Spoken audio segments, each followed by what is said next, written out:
What about Kelly at Baston's had me talked into putting 2 supers on every hive, right? And I discovered, especially on the newer ones, it's a bad idea, so I brought them back down to 1. So I'm doing 1 super at a time with the exception of the super hive. Is anybody else doing 2 supers at a time? Or just 1? Depends on how strong my hive is. Okay. Yeah. Always keep in mind, even Ron Baston, nice guy and everything, he's for us beekeepers, Right. but he's also selling equipment. I know, so. He'll sell you 2 every time. And I'm a salesman myself, so I'm an easy sale. That's right. When you say, and this is my own experience, when you say you take the honey or you harvest your honey, are you speaking just your honey supers, or do you go throughout the hive? No, Just just supers. Just the supers? And that's another thing with Baston's is, well, how many hives they got now? 800. 400 some for sure. And I'm sure what they're doing is they're going out and throwing 2 on because they're not going to see that yard again for a week or so. I've done it both ways, and I've seen some that fill them up pretty quick, and I've seen some that struggle to fill the second one or even start on it. So, That's what I was doing today, is I've got like 4 that are really drawn out, nice comb into supers, and the others aren't at all. yeah. And then, and here's another one. I've been peeking at the supers to see where they're at before I add my next one. Is it okay to do a full inspection when you have supers on? I don't see why not. Just a lot more work. It is. Yeah. And then the other question is, when I do put a new super on, put it on top or below the other one? Doesn't matter? Got one on top. On top? What would you call a full inspection? Going all the way down to the bottom deep and pulling every frame to see what's going on. But Tom Ferguson was telling me where on the super hive, I have 3 supers on right now, to put the new super below the other 2. Because they would have to go through that to get up. What I look at when I do mine is I'll pop a couple frames out. If it's not totally capped already, I put the new super on top. That way they have to go up and finish that, the finish cap and the frames before they start on the new one. All right, new And super. then sometimes I'll pull the one off they just finished and set the new one down below and put the full one on top. Okay, interesting.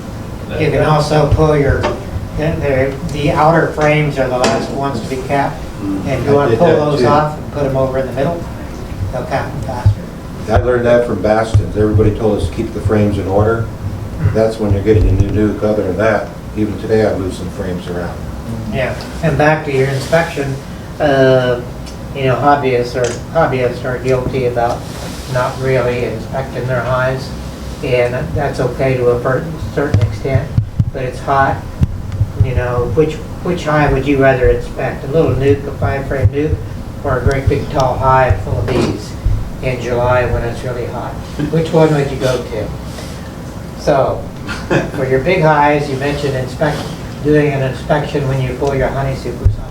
That's okay, but start, you know, like a good little beginner beekeeper, start from the edge and pull that first frame up, and then pull another one up. The first one is going to be probably filled with honey in July. Second one might be filled with honey. The third one is going to start telling you something. That's going to be the edge of the outside of the clusters.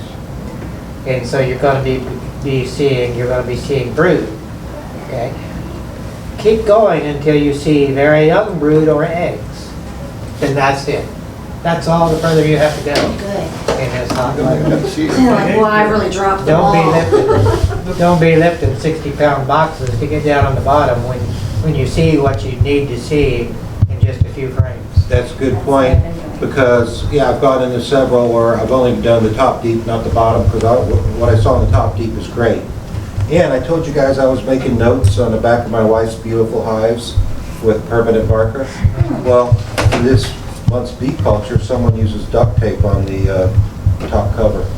Yeah. So I'm starting to write down duct tape on the top cover now. Yeah, I write on the top cover, but usually we're probably using a different ink pen. My ink pen, the weather wipes it out in 2 or 3 months. I had 3.5 inches rain this week, and it's good because I got a fine point permanent marker. and A writing fine on the point. duct tape and it stays. Stays, Yeah, yeah. okay, that's good. Yep. Yeah, another point was, I was making, in doing the inspection this time of year, if you don't see young larvae and eggs, then keep going. A Yeah, couple of those. and if that's happening, your boxes will probably be lighter.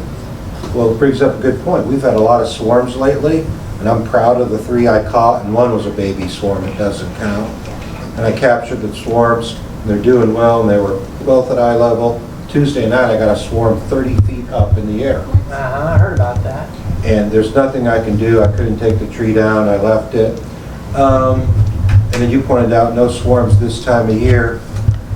Can you tell which of your 10 hives your swarm came from, or you could just only guess? You might be able to How?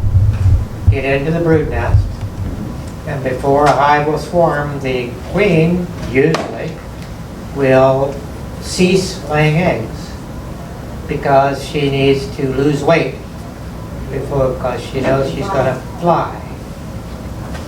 So the eggs and larvae will be minimal. And I already know who it is now. Thank you for that. Well, I'll show that then. Yep. Because I spent a lot of time today looking at those hives. Another thing, you might find empty queen cells. Because the queen usually doesn't swarm unless there's new queen cells coming on, or even a virgin queen could also be there, but usually look at your queen cells next.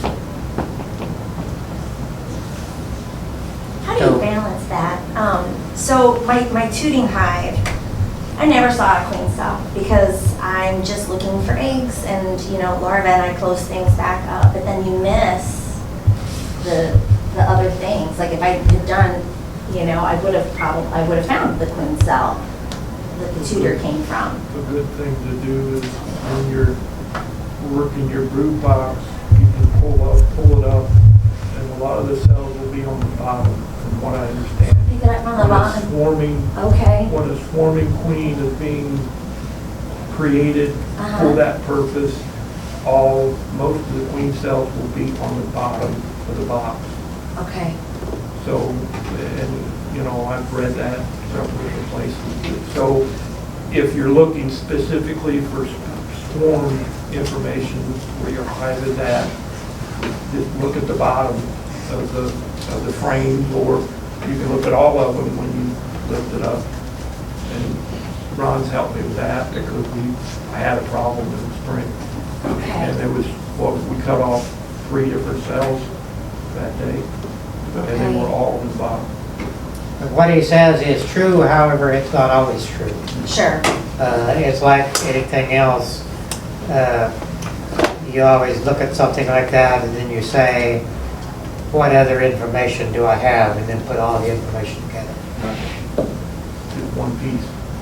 It's like a doctor looking at an x-ray and, if that's all he's looking at, he needs more clinical information before he can diagnose. Absolutely. And what Ron was talking about, like when you pull your frames out, you start on one end and pull a frame, then start scooting them over to separate them before you pull them. Yes, so I pull one out and I take it out. I used to try to keep everything in the box, but I've adopted the little frame hooky thing, and so I take one out. It's usually very minimal. If you've got And then I cells pull on the out and bottom, look. You'll smash them if you Yeah, don't. they'll pull apart. When you, if you got 2 boxes, you lift the top one, it'll usually pull those cells apart. Yeah, and if they're in the bottom box, if you just go to the center and try to pull a frame out of the center, and it's built out on the sides, you'll smash that cell. Okay, So what I do is I just take one end frame out, okay, and then break the other ones loose, slide them over, kind of pick it up, look, and just keep working the frames back. So you Say just- if you're standing on the side of the hive, pull Uh-huh. this end frame out. yes. I just set mine on the end on the ground, lean it up against the box, pry it loose, pull it back, look at the next one. So you just And pull a just peek? Pull them What are you back to doing? you, that way if there's a cell on the bottom, you'll It pull the just frames out and look at them and then scrapes set off. it back Okay. down, and that way you won't damage that cell. Yeah, see, you could reach over the hive and start on the other end. I don't like to do that. Where you'd be, Never do I do where that. you'd be pushing the frames and then lifting them up. Yeah, But work on the, be sure you're working on the hive, the side of the hive that you You're pull the sitting first frame out of. yeah. Right, Yeah. So that's why it means when you're pulling the frame to you, you can see down in there. If you're working on the other side, you couldn't see down at the bottom. Or if you start in the center and you're just like, I'm just gonna check one frame, and you hook that frame and pull it out of the center, you pull it out and you have 2 or 3 queen cells that are smashed, or you smash them when they're going back in and you kill the cells off and you don't have any cells left in it unless it's on a frame you didn't pull.